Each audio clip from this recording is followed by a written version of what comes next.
What's up, Nurse Nick family, and welcome back to my channel. I'm super excited to be doing this video for you guys because I'm finally getting around to doing another Q&A. I asked you guys on my Instagram to send me your questions and I got hundreds and hundreds of questions.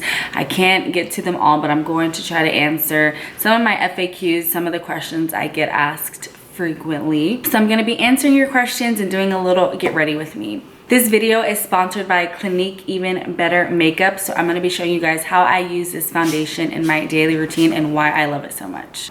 Before we get started, I wanted to thank y'all so much because of you guys, I was able to finally get my plaque, my 100,000 subscriber plaque, which is Beautimus. I actually reached 100,000 subscribers like almost a year ago. Biscuit. Sit down. It took me forever to get this plaque, but thank you guys so much. Love y'all to death. Okay, so I just showered, just washed my hair, and I am getting ready for my day. So I'm just gonna get ready with you guys. The first question I am going to answer is, was the move to Texas worth it career and personal life wise? That is actually an awesome question. Thank you, Jasmine, for submitting that question. Career-wise, 100% absolutely worth it. Yes, absolutely.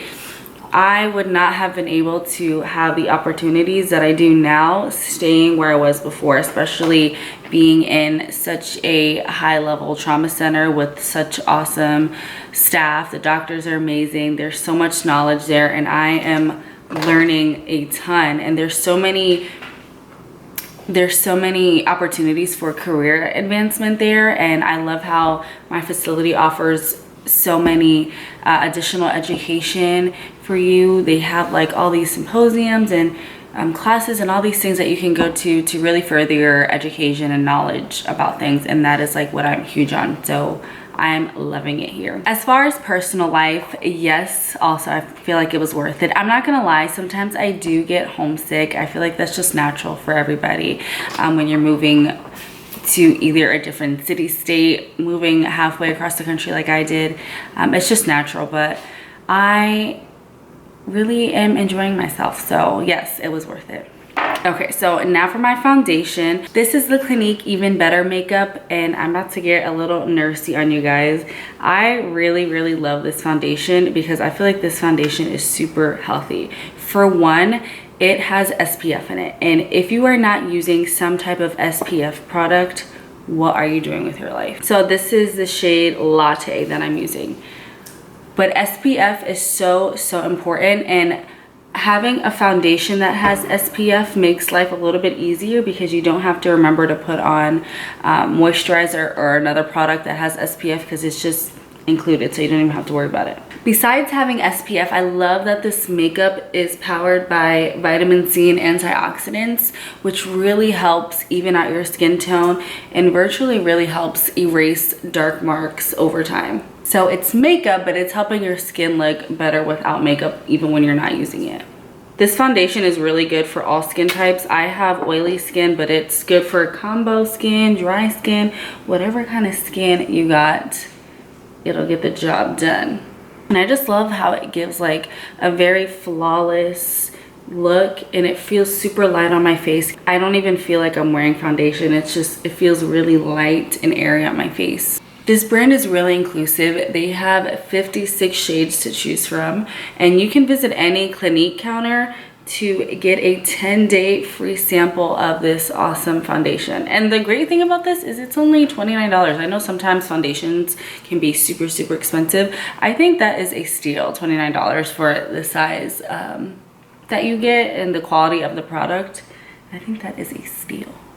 So definitely click the link down below to check out this awesome foundation and see why I love it so much.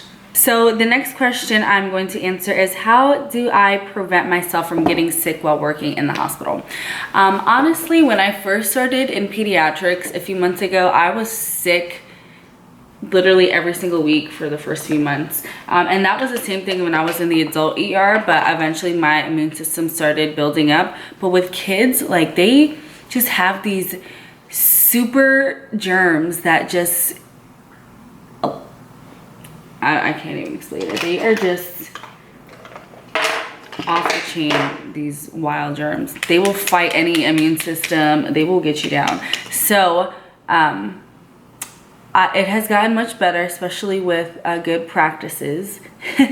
I have been able to not be sick for a little while. I know I'm gonna sound like a broken record, but one of the most important things you can do to prevent yourself from getting sick is hand hygiene. Wash your hands. Literally all it takes is you leaving a patient's room and you just really quickly, you know, just wipe your nose and you forgot to wash your hands, and now you have C. diff spores in your nose, you know? All it takes is simple hand hygiene.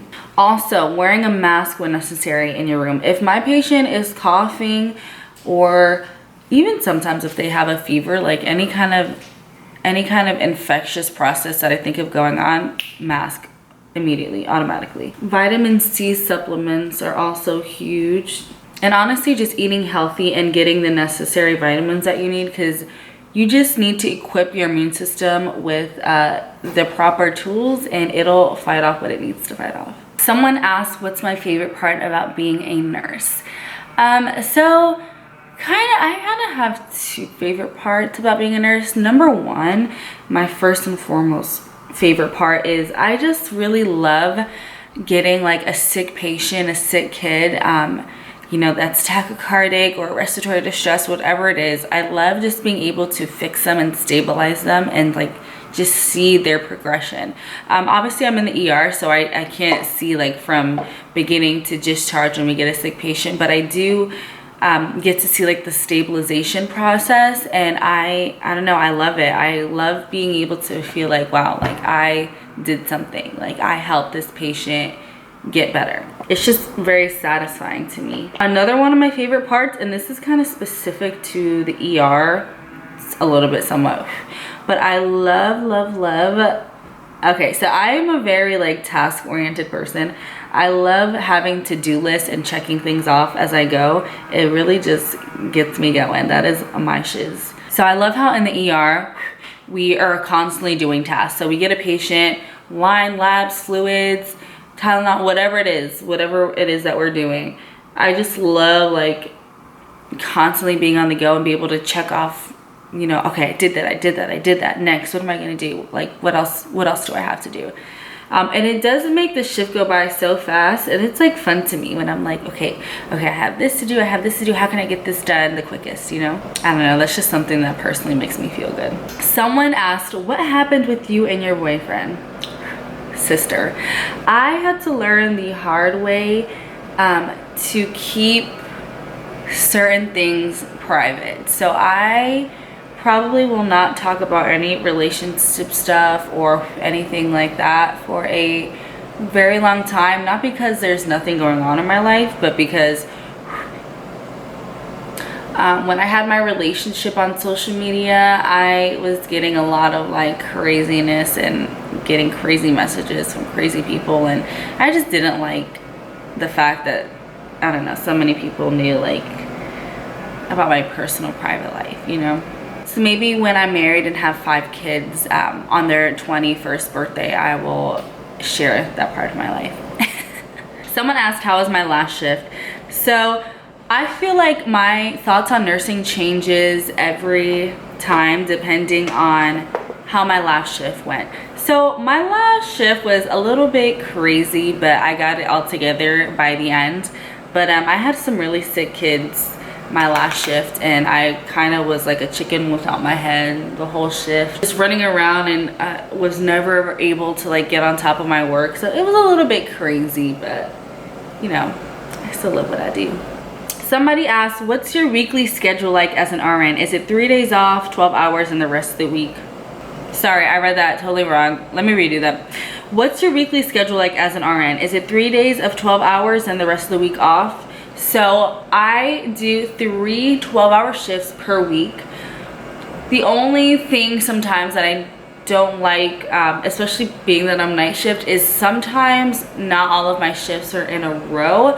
So it's kind of flip-flopping back and forth. So let's say I work like Wednesday, I might be off Thursday, work Friday, off Saturday, or work Sunday, whatever it is, but it's not always in a row. I try to make them all in a row, and I'm scheduling myself. Sometimes when the managers go in and have to change the schedule around or whatever, some of my days get flip-flop, so sometimes it ends up being like one day off, one day on, one day off. And that's hard when night shifts, because it's hard to flip-flop back and forth to a day schedule and a night schedule, especially when you have like a night off and you work the day previously and the day after.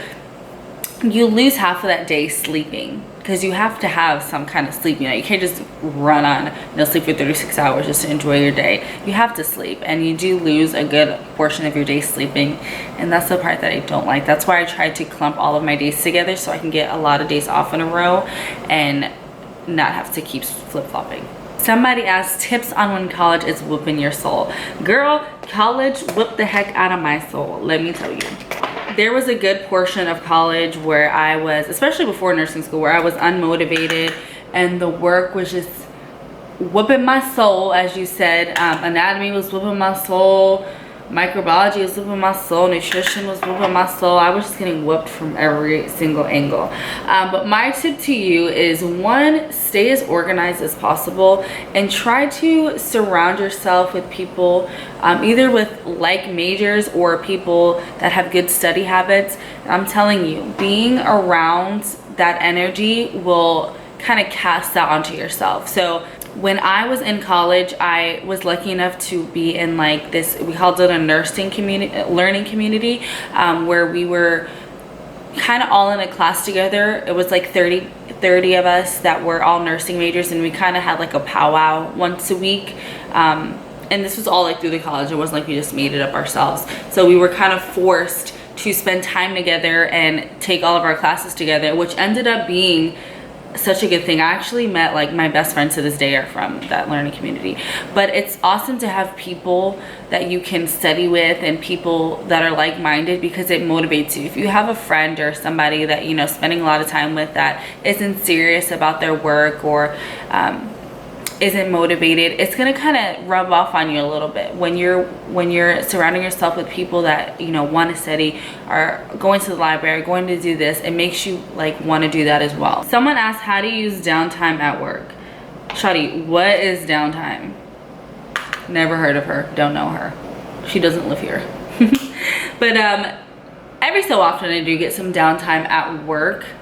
And when it does come, this is gonna sound like super nerdy, but I actually do like to look up things when I do have downtime at work. So during my shift, I literally have a little piece of paper. I call it my little brain, that I write like all my information that I need to know about my patients, like things I need to do. And then throughout my shift, when things come up, because every shift I have things come up that I have never heard about, whether it's a disease process, a medication, surgery, whatever it is, there's always something that I've never heard of or something that I need to research more because I don't know enough about. I will literally write it on my little brain, like the inside of my little notepad, and I will look it up later. Just because, one, I want to use my time effectively, and two, I'm constantly wanting to educate myself and be like the best nurse that I can be. Because to be completely honest, I still feel super dumb. Like, I really do not consider myself like super smart. I feel like it takes me a lot longer to learn information, but I'm just very adamant about it. So I work hard to learn the information. It doesn't just come natural to me. I'm very forgetful. I forget a lot of things. My critical thinking skills are still in the works, so I constantly have to work to be an awesome nurse. Somebody said, TMI question, but how do you manage to find time to poop during a 12-hour shift? So this is actually a very important question. Thank you for asking this. I am the type of nurse that is always preaching about self-care. I believe that you cannot give effective care if you are not taking care of yourself. If you're going 12-hour shifts without peeing, you are doing your patients a disservice, because how are you trying to promote healthy lifestyles and people and heal people when you're not even taking care of yourself? take care of you, then you can take care of other people. So if I need to pee, I'm going to pee, you know. It takes no more than 2 minutes to urinate, and there's no reason why you cannot find at least 2 minutes in your day. Same thing if you have to have a bowel movement. Now, I don't mean go in there and, you know, take 30 minutes, read your magazine, contemplate life, book flights, you know.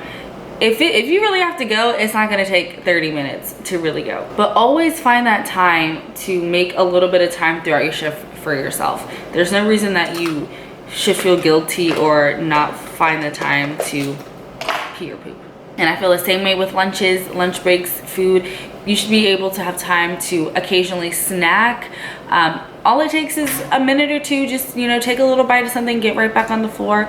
Take care of yourself, please. Take care of thyself. Okay, somebody asked pros and cons of day shift and night shift. So there are things I love about both. I kind of touched on this earlier. You know what? I'm feeling a little bit extra today. Let me just put a tiny bit of blush, and I think I'm gonna do lashes. Let's do lashes today. So I touched on this a little bit earlier about night shift. One of the things, and probably the biggest thing about night shift that I do not like, is your off days. So I don't like how on my day off I have to sleep half of the day and kind of feel like I missed half of my day sleeping from the night shift before. So I feel like I don't really have a full day off when I do get a day off, because I have to recuperate and sleep. However, I do like working the night shift. Like the actual shift, 7 p to 7 a is awesome. I feel like I feel like you can focus on actual nursing care. I feel like there's not as much management walking around. I'm not gonna say it's slower, because honestly, where I work at night, it's busier. It doesn't slow down until almost 3 or 4 o'clock in the morning, but it is definitely busier. I feel like the people that work night shift are like so dang cool. They're just awesome. I don't know what it is about night shift. It's like on the application it says must be a dope person to work night shift or something, because even when I did a few shifts at night in different hospitals, the staff was just like so chill, and I loved it. No shade on day shift, because I used to be day shift. For as far as day shift, oh, and also with the night shift, I love kind of waking up and coming into work in the afternoon, because I feel like I'm not as tired as I am when I do day shift. Like when I have to wake up at 5 in the morning to go to work, I feel like a freaking zombie. Like I am so tired. As far as day shift, the only thing that I love more about oh my god, I'm so bad at putting these on, guys, please bear with me. The only thing that I like more about day shift is the fact that I can have a more normal lifestyle on days. So if I have an off day, I literally have an entire off day. You know, I'm not spending half of my day sleeping. I'm literally just off. And I feel like it's easier to keep up with people, you know, in personal life when you're on day shift, because you're actually on like a normal human being schedule. Whereas on nights, I feel like I'm frequently tired. And I kind of want to do things with people like really late at night, and everybody's like, girl, I'm sleeping. So that can be a challenge. I cannot see a thing. I'm super blind right now after putting this on. Okay, but next question. Okay, somebody asked, how do you pick yourself back up when you're lacking motivation to study? So I touched on this a little while ago in one of my videos that I remember. When I was in nursing school, I literally would have one tab open of like my notes or whatever it is I was using to study. And then in another tab, I would have like either houses, cars, like really nice apartments, things that motivated me, like materialistic things, of course. But that was the easiest way for me to keep motivated, because I would have one tab. I'm like, okay, if I do this, this is what I can have. If I do this, this is what I can have. Of course, monetary gain was not my only motivation for nursing, but that was just like a quick reminder, like, look, this could be yours if you just finish this work. And I would always just constantly think of like, listen, you have to do what you don't want to do sometimes to get to where you want to be. So studying isn't always fun, you know. That's not like what you dream of spending your time doing. I just saw this quote the other day that said, you either suffer the pain of discipline or suffer the pain of regret. And I felt that heavily. And that applies to so many different aspects of your life. Okay, so I'm gonna do one more question and then we will be done with the Q&A. Let's see, let's get a good one. Okay, I think this is a really awesome question to end with. What is the hardest part of being a nurse? So this is a really important question, I feel like, because, you know, I'm always real with you guys, and I feel like I can share some of the real hardships of what it's like to being a nurse. So for me, the hardest part of being a nurse was the anxiety and the constant feeling of, oh my God, did I do the right thing? Am I giving the right medication? So a lot of times I was paranoid. So in nursing school, I feel like they push so much on you. Like they used to show us like all these horror stories of nursing gone wrong and when they gave the wrong medication or when they missed certain things, and it like terrified me. So, and I still feel like this sometimes, but at the beginning I was so paranoid to make a mistake or do the wrong thing, and I was just, it was almost debilitating, like how scared I was. Like I would literally like look at a medication 30 times to make sure I'm giving the right thing, make sure I'm not pushing it too fast. And I was just scared to make a mistake. And sometimes, you know, depending how serious it is for you, like that can be a huge problem for you. It can really set you back. It can hinder you from learning. And honestly, how I got over it was just constantly reminding myself, like, you are equipped, you know what you're doing, you have the necessary knowledge. If God forbid something happens, like, it's God's plan. You know what you're doing the best that you can, and some things are just out of your control. And I feel like if you know that before going into nursing, you can kind of prepare yourself and learn how to cope in healthy ways and just have confidence in yourself. Okay, so I'm just gonna put a little bit of mascara on my lashes and then throw a little lippy on, and I am ready for my day. I just gotta blow dry my hair and we are done. Thank you guys so much for watching. I hope you enjoyed this Q&A. I will definitely be doing another one soon because I got so many questions and I do want to get to as many as possible. Thank you so much, Clinique, for sponsoring this video. Definitely don't forget to check out their even better makeup down below, and I love y'all. Thank you for watching.